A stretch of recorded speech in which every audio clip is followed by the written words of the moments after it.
Hey guys, it's me. This is going to be the third part of my video. Yes, I just want to explain that.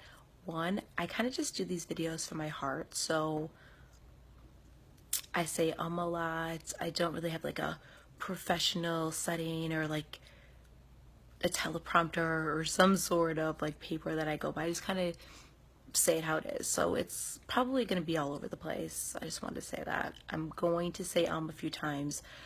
I do kind of a weird head tilts on occasion. I smile when I'm nervous, and I'm trying to think of the other disclaimer.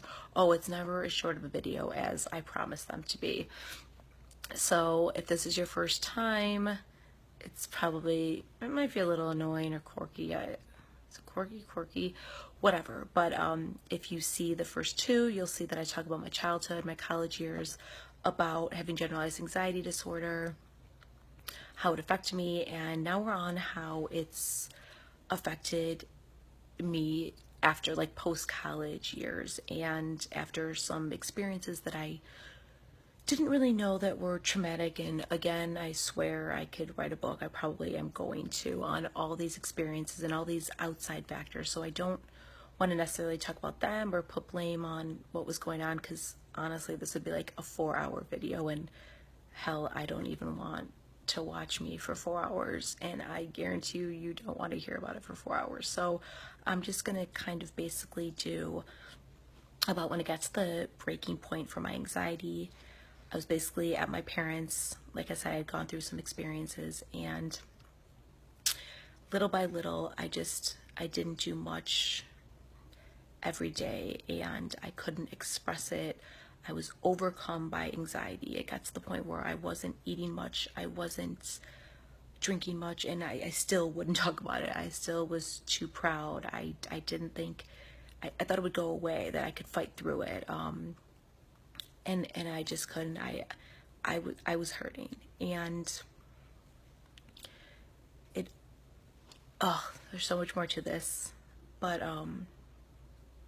it's hard to talk about sometimes when I think back about it, because a lot of people, I don't know, will really understand, like, well, why didn't you just get help? Like, did your parents talk to you? Like, how did you just sit there for a few months and no one noticed, or you just put a smile on your face and just kept going? But I did.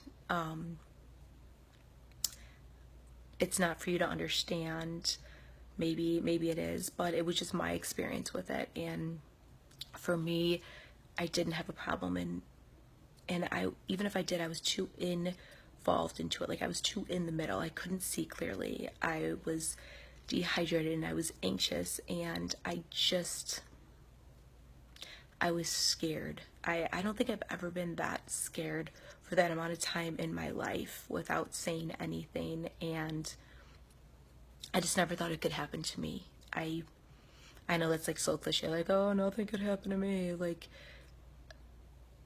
it does, and it did, and it's affected me for the rest of my life. And it's almost like, sometimes I'd love to say it was like some one traumatic experience, so everyone would really like understand like why it happened, like, oh, that makes sense. But it was an accumulation over decades, and most people won't understand, again, like I said. But for me, it became so overwhelming. I remember one day, like, I just knew I needed to go to the hospital. It started to affect me physically, and even when I went in, they had asked me, like, have you been around anyone? Like, have you been kidnapped? And I was like, kidnapped? Like, shit, what do you mean kidnapped? I was staying with my parents. Like, what? And I think to most people and them, it was just like, well, why is she so dehydrated and so anxious? Like, why didn't she get help earlier and help herself, or other people help her? And I look back, and there was so much like hurt and anger thinking about it then, but I just remember that I walked in there, and the look on their face, just from like, they thought it was very physical. Like, they had me go through scans, and that, again, I was like, oh my gosh, like, it's cancer? Is that what it is? I mean, it's so hard to describe in words. and that's why it sounds weird, like I can't describe my words, so I'm gonna write a blog about it. But I'm gonna start writing more blogs to describe different parts of it. But it was just so scary, and I went, and I'm glad I did. I did have ulcers. I only stayed in the hospital for a couple days. I didn't go to a psychiatric part, but that was an option. They didn't really say to me like that because I was very proud, and to me, like, it was anxiety. I didn't have something terrible. I just went through terrible experiences, and that was me. But that's just how it was. Like, I kind of wanted it fixed and be gone. And from that point, I don't know. I feel like I looked at myself differently. I looked at people around me differently. I looked at what I experienced differently. I really opened my eyes to thinking about me and putting myself first. And that didn't necessarily happen right away. It took a long time to come to grips that I have anxiety, and that's something that I have to manage. And even though people have to manage a ton of stuff, whether it be like blood pressure, other medical or mental illnesses, but for me it was like, no, well, like, I'm perfect. Like, I know I'm definitely not, but that, for me, it was something bad. It wasn't good to have any of that. And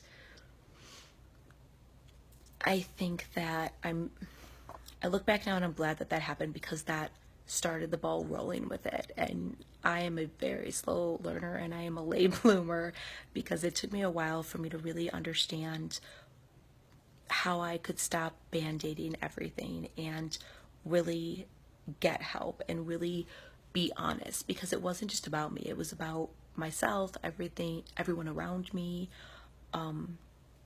a lot of different aspects. And that's why I said it's more than just a video, because it's so complex.